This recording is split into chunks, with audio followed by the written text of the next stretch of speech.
अस्सलाम वालेकुम नाज़रीन, कैपिटल स्पेशल में खुशामदीद। मैं हूं आपका होस्ट मुअज़्ज़म भट्ट। नाज़रीन, मुल्क में जारी जो सियासी कशीदगी है उसे ख़त्म करने के लिए जमात इस्लामी एक बार सामने आई है और कल हमने देखा कि जमात इस्लामी के जो अमीर हैं सिराजुल हक, वो वज़ीर आज़म शहबाज शरीफ से भी उनकी मुलाकात हुई। दीगर जो रहनुमा थे नून लीग के वो भी उस मुलाकात में मौजूद थे। उसके मुलाकात के फ़ौरन बाद अमीर जमात इस्लामी जो हैं ज़मान पार्क पहुँचे और बड़े खुशगवार माहौल में वहाँ चेयरमैन PTI इमरान खान से उनकी मुलाकात हुई। और अभी ये बाज़गश्त सुनाई दे रही है कि एक कमेटी बनाई जाएगी जो कि पहले दोनों फरीकैन पर मुश्तमिल होगी, वहाँ पर डायलॉग होगा और उसके बाद ऑल पार्टीज़ कॉन्फ्रेंस की भी बाज़गश्त सुनाई दे रही है कि ईद के बाद जिसकी सरबराही जमात इस्लामी ही कर रही होगी, जमात इस्लामी ही ऑल पार्टीज़ कॉन्फ्रेंस बुलाएगी और उसमें मिल बैठकर मामलात को हल किया जाएगा। और 1 पॉइंट एजेंडा जो होगा वो ये होगा कि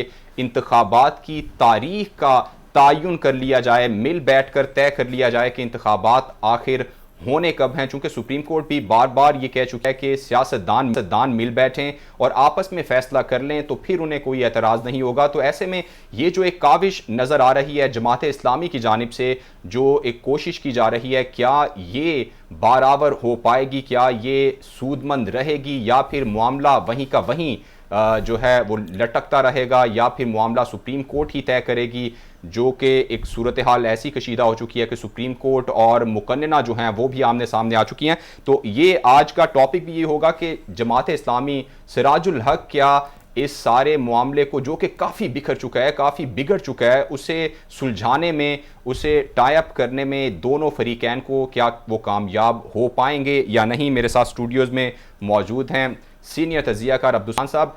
खान साहब, क्या देख रहे हैं आप? काविश तो अच्छी है, चूँकि जो जमात इस्लामी है वो इस सारे मामले में कोई फरीक नहीं है, इसे न्यूट्रल कहा जा सकता है ट्रू सेंस में कि वो इस वक्त सारे मामले में न्यूट्रल हैं और उनकी जानिब से कोशिश की जा रही है, मुलाकातों का सिलसिला जारी है। कैसे देखते हैं आप इस सारी सूरत हाल को और क्या देख रहे हैं आप आइंदा सूरत हाल? कुछ ये जो कशीदगी है डिफ्यूज़ होती आपको दिखाई दे रही है?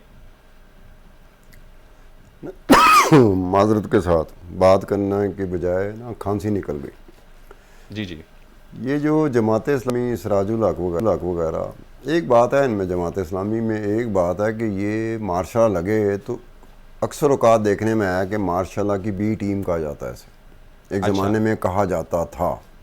लेकिन सबसे ज़्यादा जमहूरियत डेमोक्रेटिक जो क्रीडेंशियल्स हैं सबसे ज़्यादा स्ट्रॉन्ग जमात इस्लामी के हैं।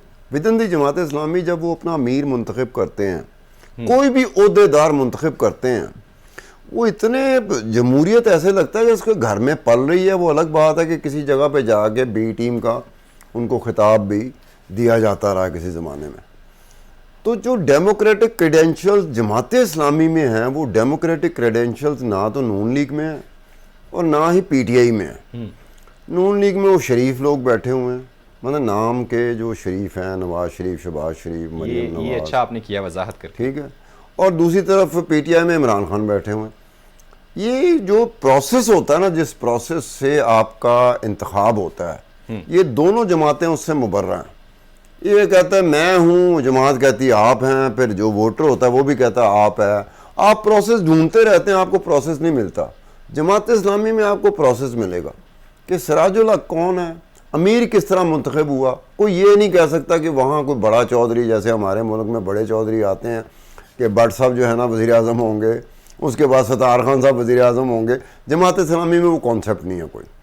अब अगर जमात इस्लामी जंप इन करती है और जमात इस्लामी इन दो बड़ी जमातों को या एक बड़े धड़े को और एक बड़ी जमात को सामने बिठाती है, तो दोनों सूरतों में, हर सूरत में देखा जाए कि जमात इस्लामी से ज़्यादा डिपेंड कर रहा होगा इन दो जमातों पे। वो कहते हैं इलेक्शन, फ़िलहाल तो नहीं। इमरान खान कहते हैं कि जी वो सहरी के वक्त इलेक्शन हो जाए ताकि जो मेरा इस वक्त एक पॉपुलैरिटी है ना, मैं उसको कैश करा लूँ। अब इमरान खान को खौफ ये है कि ये आज की मेरी जो पॉपुलैरिटी है इसकी बुनियाद पे तो मैं इलेक्शन जीत सकता हूँ, लेकिन अगर कहीं जाके दरारें पड़नी शुरू हो गई तो इलेक्शन मेरे हाथ से जाएगा। अगर कोई वक्त गुजर गया, उस गुजरे वक्त के दौरान कोई ऐसी डेवलपमेंट हो जाती है जिसका इमरान खान को कोई फ़ायदा नहीं होता, उल्टा नुकसान हो ये खान जाता साहब है। डेवलपमेंट जिसे आप कह रहे हैं वो कुछ लोगों के दरमियान डेवलपमेंट आप कह रहे हैं, या फिर मुल्क की कुछ डेवलपमेंट ऐसी हो जाए, नून लीग या पीडीएम हुकूमतें कुछ ऐसा काम कर जाएं जो कि लोगों का टिल्ट उनकी तरफ हो जाए? ये डेवलपमेंट की थोड़ी सी वजाहत करें। ये ऐसे है कि जब ये हुकूमत पीडीएम की आई थी तो मेरे ख्याल में लोगों के जहन में ये नहीं था कि पीडीएम की हुकूमत इस तरह से मुख्तलिफ मामलों में नाकाम हो जाएगी। ये जहन में नहीं था, लोगों के जहन में नहीं था। पीडीएम के खुद जो लोग हैं, अगर उनके जहन में नहीं था तो मैं उसका नहीं कह सकता कि जहन में था या नहीं था। वो जिस तरह से नाकाम हुई और जिस तरह से इमरान ने अपना एक बयानियाँ देना, बयानियाँ तो अब नहीं कहना चाहिए, अब कुछ और कहना चाहिए। बयानियाँ क्या क्या कि हम लोग थक गए जी। नवाज शरीफ का बयानिया था, बयानी के अलावा हमें कोई लफ्ज़ आता है नहीं, हालांकि इसके अल्टरनेटिव मुतबादिल बहुत सारे लफ्ज़ होते हैं। तो जब उन्होंने दिया अपना, तो वो अपनी जगह पर और नाकामी अपनी जगह पर। पीडीएम की नाकामी हुई मुख्तलिफ मामलात में और इमरान का कहा हुआ माना जाने लगा। ये दोनों चीज़ें बैन जुड़ गई आपस में आगे। अगर पीडीएम की हुकूमत नाकाम नहीं होती, मुख्तलिफ हवालों से नाकाम ना होती, तो इमरान खान के जो कही हुई बात है ना, उसका वो इम्पेक्ट ना होता, वो असर ना होता जो आजकल कई जगहों पे आपको देखने को मिलता है। ये लोगों की मायूसी है या मजबूरियां हैं या मसाइल हैं जिन्होंने उनके जहन में एक मरतबा फिर एक उम्मीद डाल दी है कि शायद शायद शायद इमरान खान हमें इन भंवर से निकालने में कामयाब हो जाएगा। अब जिस जगह जमात इस्लामी बिठाएगी उनको, वो कौन सी जगह होगी? क्या इमरान खान उसमें होगा? सबसे बड़ी बात यह है, इमरान खान तो जो उसका सोलो फ्लाइट है इमरान खान की, वो ये है कि मैंने सबको तीर के दहाने पे रखना है। अब अगर वो मिलता है तो मिलते कैसे मिलते हैं? कॉन्फ्रेंस में कैसे मिलाया जाता है? हाथ मिलाया जाता है। ये नहीं होता हाँ ठीक है आ गए हो गए, कैसे करके सिराजुल हक की तरफ देखें कि सिराजुल हक साहब इन्हें बता दें मैं ये चाहता हूँ, वो सिराजुल हक साहब की तरफ देखें कि सिराजुल हक साहब इन्हें बता दिया जाए कि मैं ये चाहता हूँ। ऐसे तो नहीं बात होती, सामने सामने बात होती है आपके मेरे दरमियान। मतलब आप ये समझ रहे हैं कि ये बड़ा मुश्किल मरहला होगा, बहुत मुश्किल मरहला होगा। इसमें तो सिर्फ ये बात है कि बहरहाल पीडीएम में जो शहबाज शरीफ है या जरदारी है, उनमें एक चीज़ होती है, वो झुक भी जाते हैं। एक है उनमें, आप उनके जो मर्जी के वो झुक भी जाएंगे, मिलने को भी तैयार हो जाएंगे। इमरान खान एक तनावर दरख्त है, वो दरख्त जिसमें कोई खम नहीं है। जैसे इमरान खान की कमर में कोई खम नहीं है, आप देखें कभी इसको, ऐसे बहुत कम होंगे लोग जिनकी कमर में खम नहीं है, उसको ऐसे करके खड़ा होता है। अब वो कैसे मिलेगा? सलाम अलैकुम होएगी, क्या हाल है, ठीक ठाक है, ये करके तरीके से बात होगी। देखो अगर आप ऐसे बैठेगा नहीं जी हम नहीं चाहते फलाना, तो खान साहब इसका ये भी तो हल हो सकता है कि दो उस तरफ से कोई बड़े पीटीआई के बिठा दिए जाएं जिनको इमरान खान के साथ उनके रवाबित हों, और दो दूसरी तरफ से फरीक बैठ जाएं, तो मामला बैठ के बात तो हो ही सकती है ना। कहने का मतलब ये है मौज़म भट्ट साहब, आपके पास इख्तियार कोई नहीं है लेकिन आपको बिठा दिया जाए। मेरे पास इख्तियार कोई नहीं है लेकिन मुझे बिठा दिया जाए। हम तो कोई नई बात आ गई तो हम कहेंगे ज़रा 15 मिनट का हमें दे, वक्फा दें, हम ज़रा फ़ोन पे सुन लें कि सर उन्होंने ये कहा, इसके जवाब में हमने क्या कहना। ये बात होती है। बात उस जगह पे आती है जहाँ आपने कुली इख्तियारात दे दिए कि यार ये ओवरऑल सिचुएशन है, इस सिचुएशन में दरमियानी रास्ता ही दोनों की बचत है ना। इमरान खान की बचत भी दरमियानी रास्ता है, पीडीएम की बचत भी दरमियानी रास्ता है। तो क्या ये दोनों दरमियानी रास्ते पे आ सकेंगे? आपको कुछ लेने के लिए कुछ देना पड़ता है। क्या कुछ लेने के लिए कुछ देने को तैयार हैं आप तो लेने को तैयार हैं। नहीं जी मेरी ये बात भी मानो, मेरी ये बात भी मानो। 10 बातें हैं, 10 में से 5 उनकी माने बात बन सकती। आप कहें जी 10 की 10 मेरी माननी, दूसरा क्या 10 मेरी माननी है, तो सिराजुल हक साहब कहेंगे कि मैं क्या कर रहा हूँ यार, जमात इस्लामी कहेगी मैं क्या, हम क्या मतलब कर रहे हैं। आप इसे समझ रहे हैं कि ये मुश्किल मरहला होगा। खान साहब अब हमारे साथ मौजूद हैं इस वक्त बैरिस्टर वकील खान साहब। बहुत शुक्रिया बैरिस्टर साहब, आपने वक्त दिया। जो कानूनी पहलू हैं वो भी मैं आपसे डिस्कस करूंगा, चूँकि अभी जो एक मरहला है कि निगरान हुकूमतों की जो मुद्दत ख़त्म हो रही है उस पर पीटीआई की जानिब से ख़त भी लिखा गया है, उस हवाले से आपकी कानूनी राय भी लेंगे। पहले हम आज अभी डिस्कस कर रहे हैं जो इनिशिएटिव लिया गया है जमात इस्लामी की जानिब से कि वो दोनों फरीकैन को मिलकर बिठाकर बात करवाना चाह रही है। मैं चाह रहा हूं कि आप पहले इस पर एनालिसिस दीजिए कि आप क्या देख रहे हैं। जमात इस्लामी इतना कद काट रखती है कि इन दो बड़े जो एक दूसरे दस्तों गिरेबां हैं उनको बिठाकर मामलात सुलझा लेगी? कहा जाता है डूबते को तिनके का सहारा। इस वक्त ना सिर्फ पॉलिटिकल पार्टीज जो है किसी सहारे की तलाश में है, बल्कि हमारी कोर्ट्स भी, हमारी स्टेट के नॉन स्टेट एक्टर्स भी, everybody is looking after these kind of assistant and aid from the political quarter, चाहे वो जमात इस्लामी के रूप में हो या कोई भी नॉन स्टेट एक्ट। चूंकि सुप्रीम कोर्ट का जो ऑर्डर है वो कहाँ पे खड़ा है, इस वक्त जो मौजूदा हुकूमत है वो इलेक्शन प्रोसेस को तवालत का शिकार करना चाहती है। पीटीआई वाले हैं, अगर उनको साथ बैठ के ये मुज़ाकरात की जाए कि आप 2-3 महीने इसको फर्दर गुजार लें, अक्टूबर से पीछे इलेक्शन ले आए, तो मेरे ख्याल में सारे के सारे मामला जो है वो आर्बिट्रेशन से, कंसिलिएशन से और थर्ड पार्टी इंटरवेंशन से हल तो हो सकते हैं। लेकिन मैं ये समझता हूँ कि अभी जो मौजूदा सिनारियो है, जो ये आगे बढ़ता जाएगा, सुप्रीम कोर्ट की रिट, सुप्रीम कोर्ट का ऑर्डर, एग्जेक्टिव कहाँ पे खड़ी होगी, स्टेट बैंक के गवर्नर कहाँ पे खड़े होंगे, फिर उसके बाद इलेक्शन कमीशन कहाँ पे खड़ी होगी, और ये सारी की सारी चीजें जो है हमारे मुल्क को एक कन्फ्रस्ट्रेशन की तरफ लेके जाएंगी, एक लीगल क्यास और कंफ्यूजन की तरफ धकेल देंगी, और अल्टीमेटली जो इंटरनेशनली पाकिस्तान की पिक्चर पोर्ट्रेट की जाएगी कि हमारे सियासत इक़्तिदार के इफ्तिहार के इत्तेसार के इस कदर भूखे हैं कि वो ना हमारे कोर्ट्स के किसी ऑर्डर को कंप्लाई करना चाहती है, ना ओबे करना चाहती हैं, और हर वो जो हमारे कॉन्स्टिट्यूशन के अंदर जहाँ पे आइन साइलेंट है वो रास्ता इस्तेमाल करना चाहती हैं जिससे वो इक़्तिदार में 2-4-5 महीने ज्यादा गुजार सके। यही उस वक्त सिनारियो था जब डिप्टी स्पीकर की तरफ से रूलिंग दी गई, तो इमरान खान साहब को पता था कि मेरे पास इतने वोट्स नहीं है और ultimately I have to go back to home, लेकिन वो इक़्तिदार की कुर्सी से चिमटे रहे। आज यही वो दौर है कि उनको पता है कि 90 दिन के अंदर इंतखाबात होना, this is the requirement of the constitution of the state, लेकिन ये हर वो हरबा इस्तेमाल करने की कोशिश कर रहे हैं। गुज़िश्ता रोज अफ्तार साहब के साथ ही मैं प्रोग्राम में बात कर रहा था कि कल या परसों जो है वो पीटीआई की तरफ से कोई पिटीशन फाइल जरूर की जाएगी, that was I was predicting his programme, और यही हुआ कि आज हाथ लिख दिया गया।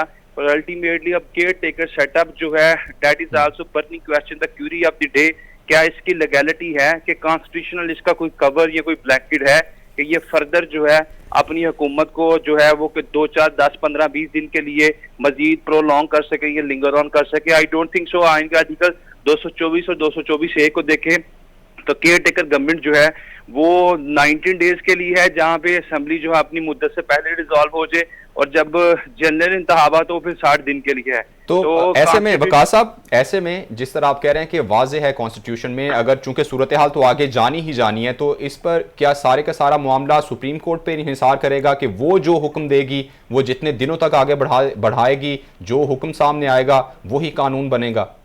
गुज़िश्ता 1.5 महीने से तो ना हमारे मुल्क में कोई आइन है, ना कोई कानून है, ना कोई मंशूर है, ना कोई दस्तूर है, ना कोई एजेंडा। एक ही एजेंडा है, जिसकी लाठी उसकी बैंस, जो इक़्तिदार के अंदर बैठा है, पावर कॉरिडोर में बैठा है, वो जैसे मर्जी आइन को तोड़ता है, मरोड़ता है, फोल्ड करता है, मोल्ड करता है, और यही जो है रवि चलती आ रही है। दूसरी चीज अब ये कि क्या ये मौजूदा सेटअप के अंदर सुप्रीम कोर्ट अगर कोई डायरेक्शन देती है तो क्या वो ओबे विद होगा, ये कंप्लाई होगा? गुज़िश्ता 1.5 महीने से जितने भी ऑर्डर्स थे, जितनी भी डायरेक्शन थी, क्या वो किसी सूरत इन्फोर्स हो सकी? बिल्कुल नहीं हो सकी।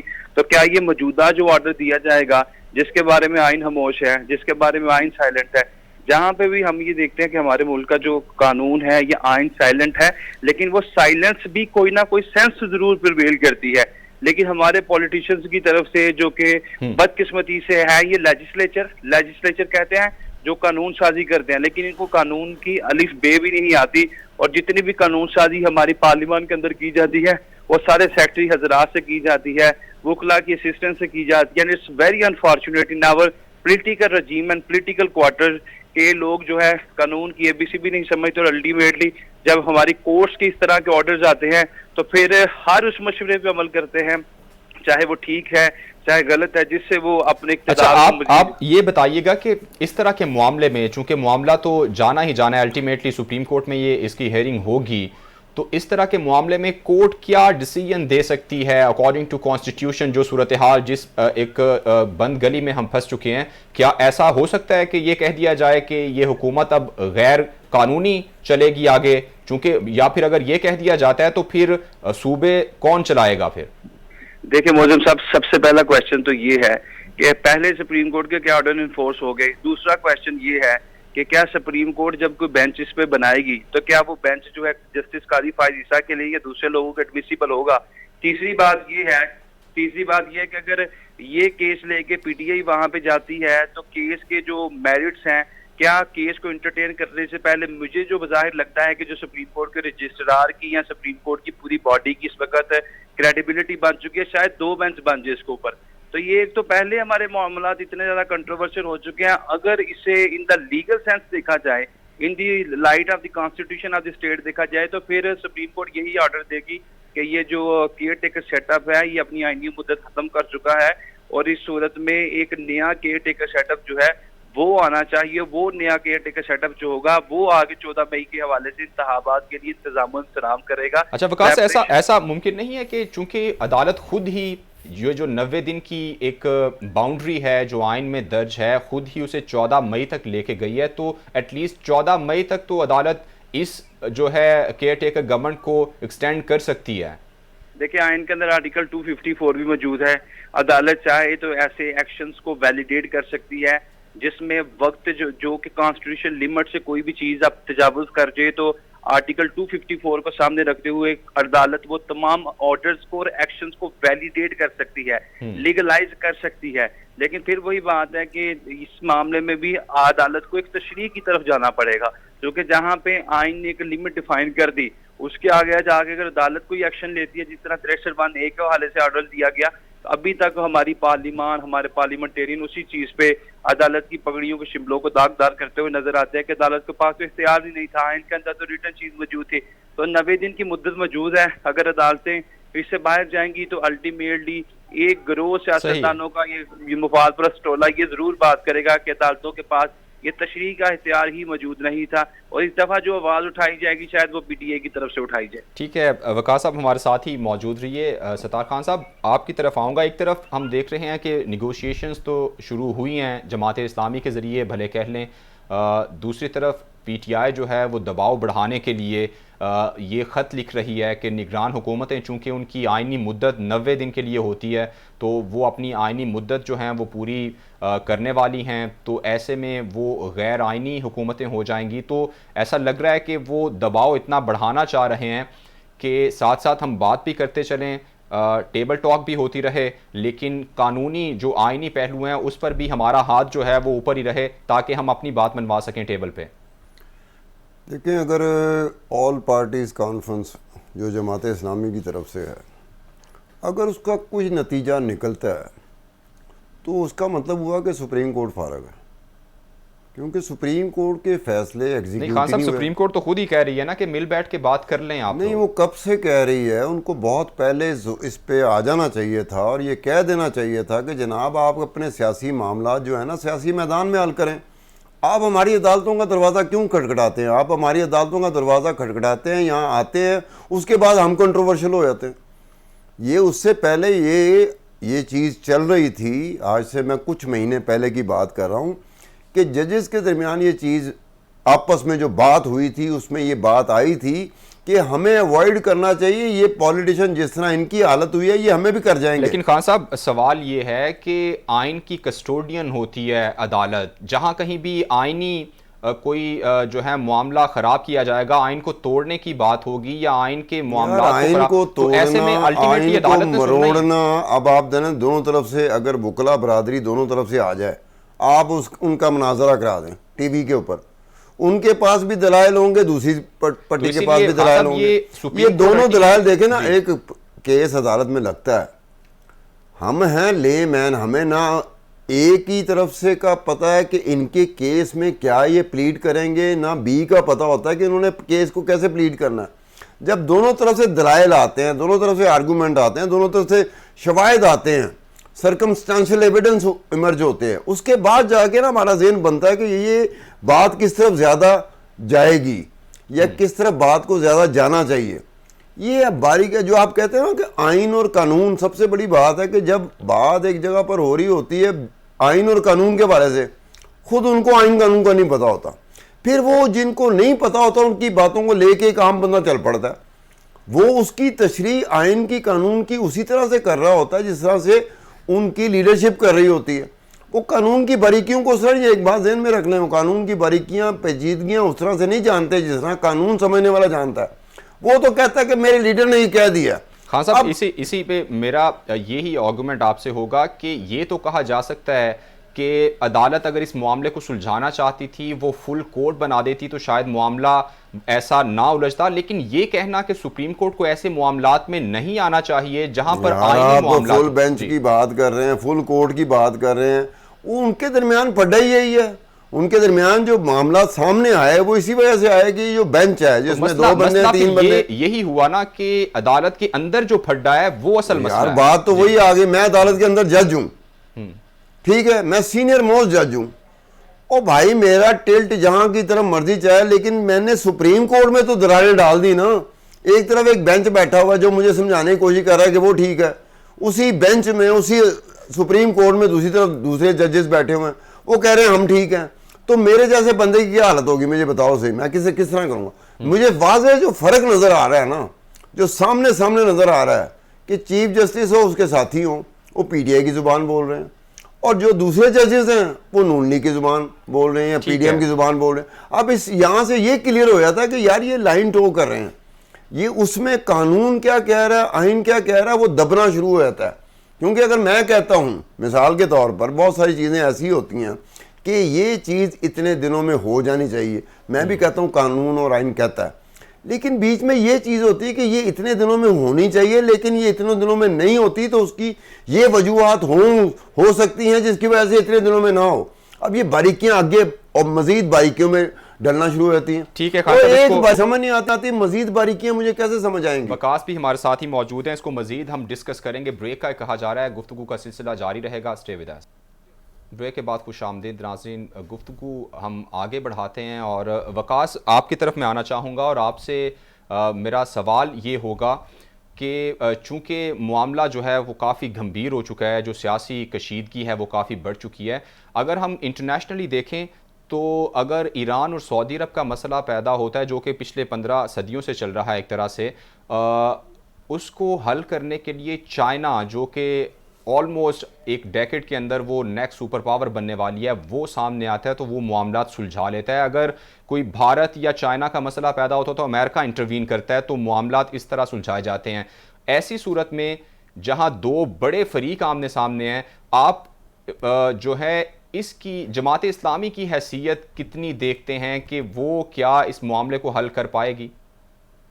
देखिए, मैं ये आपको पहले जैसी चीजें गोशगुजारी के बाद दफा हालात इस दोराहे पे या इस नहज पे खड़े होते हैं कि कोई एक शख्स let's say for the sake of argument, एक शख्स को कोई शख्स पार्टी टिकट नहीं मिलती, वो फिर भी ये कोशिश करता है कि मैं ज्यादा इलेक्शन लड़ूं, लेकिन वो किसी ना किसी सूरत जब ये देखता है कि ना हल्के के लोग इसे वोट देंगे ना इंडिपेंडेंट कैंडिडेट के तौर पे इसे पजीराई मिली, तो वह देखता है कि कोई एक शख्स ऐसा मुझे बोले पार्टी की तरफ से कि बैठ जाओ, मैं बैठ जाऊं। यही सूरत हाल इस वक्त है कि सुप्रीम कोर्ट भी देख रही है, हमारी पीडीएम भी देख रही है, पीटीआई भी देख रही है कि कोई ऐसा दरमियानी रास्ता हो। हालात इस दोराहे पे, इस नहज पे खड़े हैं कि किसी न किसी तरफ से मुफाहमत हो और ये सारी पार्टीज मिल के बैठे, और इसमें जो सबसे बड़ा मेरे हाल में मौजूदा वक्त में जो बेनिफिट होगा वो सुप्रीम कोर्ट को होगा, क्योंकि सुप्रीम कोर्ट के अंदर इस वक्त जो तजाद पड़ चुका है, जो नफाक पड़ चुका है, और जो जजेस डिसेंड कर रहे हैं ना सिर्फ रूल ऑफ लॉ पर या कॉन्स्टिट्यूशन अफेयर्स के ऊपर, ये जो आपस में इन्होंने एक जिद बना ली है, अल्टीमेटली इसका सारे का सारा नेगेटिव जो इम्पैक्ट है, ये रेपरकेशंस हैं, ये रेमिडेशंस हैं, ये अदारे को भुगतने पड़ रहे हैं, ये रियासत को भुगतने पड़ रहे हैं। और अल्टीमेटली जिस नहज पे सुप्रीम कोर्ट खड़ी है या हमारी पीडीएम खड़ी है, इसे जी ये कहिएगा कि सियासतदान तो जो कर रहे हैं सो कर रहे हैं, वो तो पिछले 70 सालों से यही कर रहे हैं। आपको लगता है कि ये मामला जो इतना ज्यादा कशीदा हुआ है, अगर सुप्रीम कोर्ट थोड़ी सी लीनियंट होती, अगर सुप्रीम कोर्ट फुल कोर्ट बना देती, तो शायद हम ये अभी जहां हम फंस चुके हैं यहां तक हम ना पहुंचते, मामला सुलझ भी सकता था? मैं बिल्कुल इस चीज से एग्री करता हूँ। ये absolutely put the nail on the head, चुके इस सारे मामले में अगर चीफ जस्टिस साहब थोड़ी सी रिलैक्सेशन का मुजाहरा करते और तमाम लोगों को जो भी डिफरेंस ऑफ ओपिनियन रखते हैं, अल्टीमेटली वो कानून की किताब के अंदर जो चीजें लिखी हैं उसको अप्लाई करते हुए कोई अपना ओपिनियन देते, डिसेंट करते, कोई गालम गलोच की तरफ तो सूरत हाल ना जाती। जिस तरफ कशीदगी जिस तरह बढ़ चुकी है, इस कशीदगी पे तो सुप्रीम कोर्ट कभी भी खड़ा ना होता। तो मैं ये समझता हूँ कि अगर लार्जर बेंच भी बन जाता और जो थर्ड और सेकंड सीनियर मोस्ट जजेस हैं सुप्रीम कोर्ट के, उनको भी शुमार कर लिया जाता, जिनका बारहा जो है ये शिकवा है, ये गिला है कि हम सीनियर जजेस से ना हमारा ओपिनियन लिया गया, ना हमें बेंच में शामिल किया गया, और इसी सारी चीज को सीढ़ी बनाते हुए पीडीएम जो है वो हर्जा चराही पे उतर आई। तो मैं ही समझता हूँ कि अगर उन लोगों को शामिल कर लिया जाता तो वो अपने डिफरेंस ऑफ ओपिनियन दे देते, वो डिसेंडिंग नोट दे देते। लेकिन अल्टीमेटली जो इस वक्त नफरत का इजहार कर दिया गया जजेस का आपस में, और दो दो चार चार कदम आगे बढ़ के गए जिन चीजों की कॉन्स्टिट्यूशन इजाजत नहीं देता। जैसे कोई जज जो है अगर पार्लियामेंट में जाके चोरों के साथ बैठे, अगर कोई शख्स ऐसे लोगों के साथ बैठे जिनके पहले से ही एलिगेशन, एक्विजिशन या केसेस उसी जज के सामने पेंडिंग हो, तो मेरा ख्याल ये सारी चीजें जो हैं ये अच्छे इंप्रेशन की तरफ या अच्छे इम्पैक्ट की तरफ नहीं जाती। तो अगर जो आपने बात की कि शुरू में ही जो लार्जर बेंच बन जाता, अगर फुल कोर्ट ना भी बनता, तो उनकी जो ग्रीवेंसेस थी, रिजर्वेशन थी, उसको एड्रेस कर लिया जाता, तो अल्टीमेटली डिफरेंस तो हमने हर बेंच के ओपिनियन में देखा।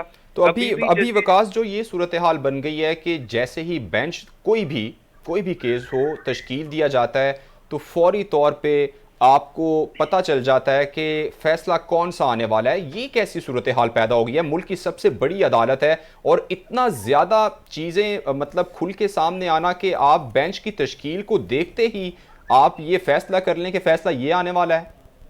देखिए ये तो कोई लीगल असेसमेंट की बेस पे की जा सकती है बात। अगर एक दफा जो उमरता मदयाल जो चीफ जस्टिस ऑफ पाकिस्तान है, उन्होंने कासिम सूरी की स्पीकर की जो रूलिंग थी उसे सेट असाइड कर दिया। हालांकि तमाम कानूनी हल्के ये कहते थे कि कोर्ट जो है वो पार्लियामेंट्री अफेयर्स के अंदर जो है इंटरवीन या इंटरपोज नहीं कर सकती, और स्पीकर की रूलिंग जो है वो प्रोटेक्टेड कम्युनिकेशन है, वो पुलिस कम्युनिकेशन है, वो जो उन्होंने कर दिया उसको प्रोटेक्शन हासिल है। लेकिन अल्टीमेटली यही जो उमरता बंदयाल थे उन्होंने वो रूलिंग जो थी वो सेट असाइड की और हाँ सबको घर भेजा।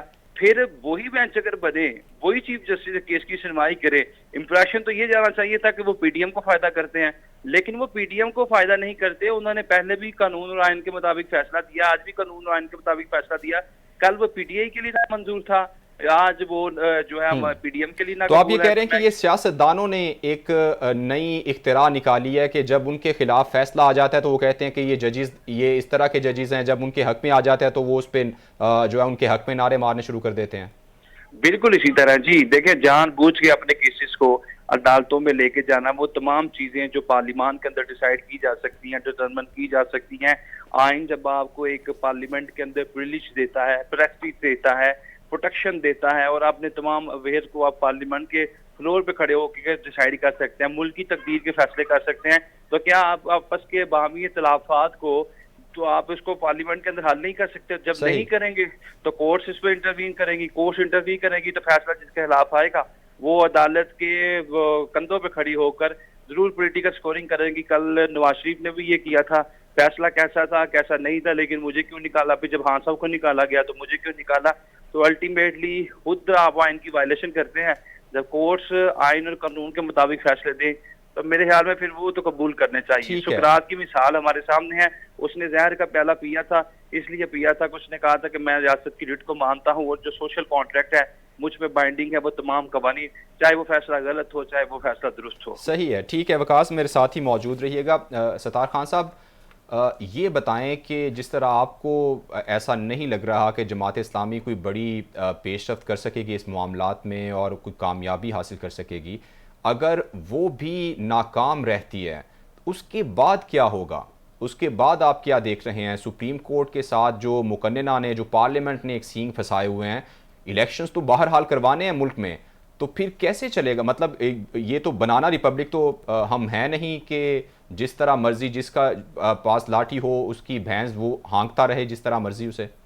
नहीं, पाकिस्तान में जो मर्जी आप कहें कि जी बनाना रिपब्लिक नहीं है, लेकिन प्रैक्टिकली हम वही कर रहे होते हैं कि अगर मेरी लाठी मजबूत है तो फिर मेरी लाठी चलेगी, आपकी लाठी मजबूत होगी आपकी लाठी चलेगी।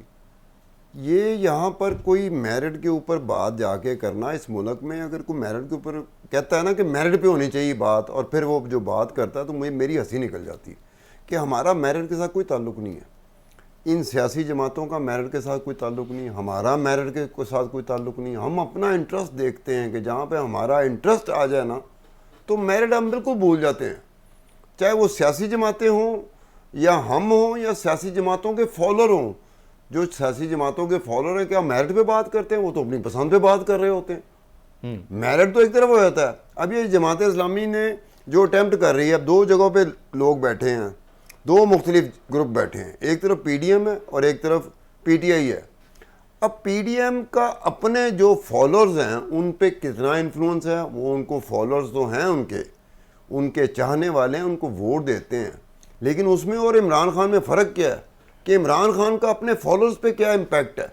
इमरान खान का इम्पैक्ट अपने फॉलोअर्स पे इतना है कि अगर आज इमरान खान कह दे कि जनाब ईद फलाने दिन को होगी, 29 रोज़े हैं, तो उसके जो चाहने वाले हैं वो चांद नहीं देखेंगे, वो कहेंगे इमरान ने कह दिया है हफ्ते की ईद है, हफ्ते को ईद होगी, वो चांद की तरफ जाएंगे नहीं। ये हासिल पीडीएम के लीडरों को नहीं है। वो अच्छा। ये नहीं कह सकते कि ईद जो है ना हफ्ते को होगी या इतवार को होगी। उसका जो फॉलोअर है बड़े आराम से कहेगा कि यार ये क्या कह रहा है, हमें तो चांद देखना पड़ेगा कि चांद नजर आया कि नहीं आया। ये देखो फ़र्क ऑलरेडी कितना पड़ चुका हुआ है। ये जो फ़र्क पड़ चुका हुआ है, इस फ़र्क के साथ ये दोनों जमातें बैठेंगी। इमरान को पता है कि यार मैं किसी चीज़ को भी कह दूं, सुबह कह दूं, दोपहर कह दूं, शाम कह दूं, मेरा फॉलोअर मेरी तरफ आएगा। पीडीएम को वो एज हासिल नहीं है, उसका चाहने वाला उसको वोट दे देगा। लेकिन ये नहीं है कि नवाज शरीफ या शहबाज शरीफ कोई चीज़ कह दे, उसका फॉलोअर जो है ना वो उसकी तकलीफ शुरू कर दे अंधाधुन। पीटीआई को ये, इमरान को ये एज हासिल है कि उसका जो फॉलोअर है वो खुदा की कसम आपको पता ही नहीं है कि ये जो ज़मान पार्क है ये अब ज़मान पार्क का घर नहीं रह गया। ये अब एक ऐसी मंजिल में जा चुका हुआ है जहाँ लोग दुआएं मांगते हैं, आस्ताना बन गया, यहाँ मन्नतें मांगते हैं लोग। अब ये देखें ना, ये एज पीडीएम को नहीं है, नवाज शरीफ को नहीं है, शहबाज शरीफ को नहीं है, ये एज है इमरान खान को। अब इमरान खान कोई भी बात आ कह दे मैं इनको मुंह नहीं लगाता, सारे कहेंगे आप ठीक कह रहे हैं। देखे ना ये एज जो है ना, ये जो एज ऑलरेडी मिला है जमात इस्लामी के जहन में होगा, सिराजुल हक के जहन में होगा, क्योंकि सिराजुल हक साहब ना दोनों तरफ से वो थोड़ी देर के लिए इनके जो पार्टनर रहे हैं केपीके में ना, कोलिशन में जमात इस्लामी रही है पीटीआई के साथ। लेकिन जमात इस्लामी को भी एज हासिल है कि जमात इस्लामी के जो अमीर हैं सिराजुल हक साहब बड़े वाज़े अंदाज में मुस्कुराते हुए, शरीफ आदमी है, उसका अंदाज़ बड़ा सादा होता है। वो सिराजुल हक अपने सादे अंदाज में मुस्कुराते हुए कहा कि मैंने इमरान खान को कहा था कि साइफर तो भेजो यार, उसकी कॉपी तो भेजो। साथ मुस्कुरा रहे थे सिराजुल हक साहब कि भाई भेजो, आपने अमेरिका के साथ आपकी बनी नहीं है, आपने टान ली है, आप खड़े हो गए अमेरिका के सामने, वो भेजो तो सही, हम देखें तो सही। कहता जी मुझे कहता रहा इमरान खान मैं भेज रहा हूँ, नहीं भेजा। अब ये सिराजुल हक ही कह रहा है। अब सिराजुल हक सब जाएंगे, बीच में बैठेंगे, जमात इस्लामी बैठेगी, तो उनका मौक़िफ़ होगा कि भाई आप भी अपनी तरह की सियासत करते हैं, आप अपनी तरह की सियासत करते हैं। यहाँ मामला मुल्क का आ गया हुआ। अगर आपने इसी रविश पे रहे तो फिर आपका अल्लाह ही हाफ़िज़ है, आपका भी अल्लाह हाफ़िज़ है। ठीक है वकास, आखिर में आपकी तरफ मैं आऊँगा, मैं चाहूँगा कि आप ही एक शॉर्ट सा मुझे इस जवाब दे दिएगा कि आप देख रहे हैं चूँकि अगर ये डायलॉग नहीं हो पाते सियासतदानों में तो हुकूमत तो बात मानने को तैयार नहीं है सुप्रीम कोर्ट की, तो आप क्या देख रहे हैं, वज़ीर आज़म नाअहल होने जा रहे हैं फिर?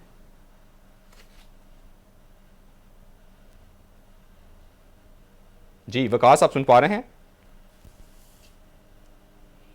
ठीक है खान साहब, ये इसी सवाल का आप जवाब दे दें, आप क्या देख रहे हैं? चूंकि सुप्रीम कोर्ट के सींग तो फंसे हुए हैं मुकर्रना के साथ, तो अल्टीमेटली कैबिनेट के जो सरबराह हैं वज़ीर आज़म हैं, तो अगर आपस में मिल बैठ के मामला तय नहीं करते तो फिर तो गए वज़ीर आज़म। कहाँ गए, किस तरफ गए? सुप्रीम कोर्ट के फैसले आगे कौन से एग्जेक्टिव मान रही है, उसको इम्प्लीमेंट कर रही है, तो शहबाज शरीफ कहाँ जाएंगे? वो सुप्रीम कोर्ट नहीं है जिसने घर भेजा था यूसुफ रज़ा गिलानी को, वो सुप्रीम कोर्ट नहीं है जिसने घर भेजा था नवाज शरीफ को। ये देखें, तो आप कह रहे हैं कि वो ये फैसला भी नहीं मानेंगे? वो सुप्रीम कोर्ट का, मेरी बात सुने, मैं यही कह रहा हूँ, इंतजार ही कर रहा हूँ, चीफ जस्टिस से भी इंतजार करना कि फैसला करना छोड़ दें। आपका फैसला तो इम्प्लीमेंट ही नहीं होता, एग्जेक्टिव जो है ना आपको घास ही नहीं डालती। चलें ठीक है, बहुत शुक्रिया अब्दुल सत्तार खान साहब, वकास अब्रेज़ खान साहब हमारे साथ मौजूद हैं। नाज़रीन, प्रोग्राम जो है वो ख़त्म हो चुका है, मुझे इजाज़त दीजिए, अल्लाह हाफ़िज़।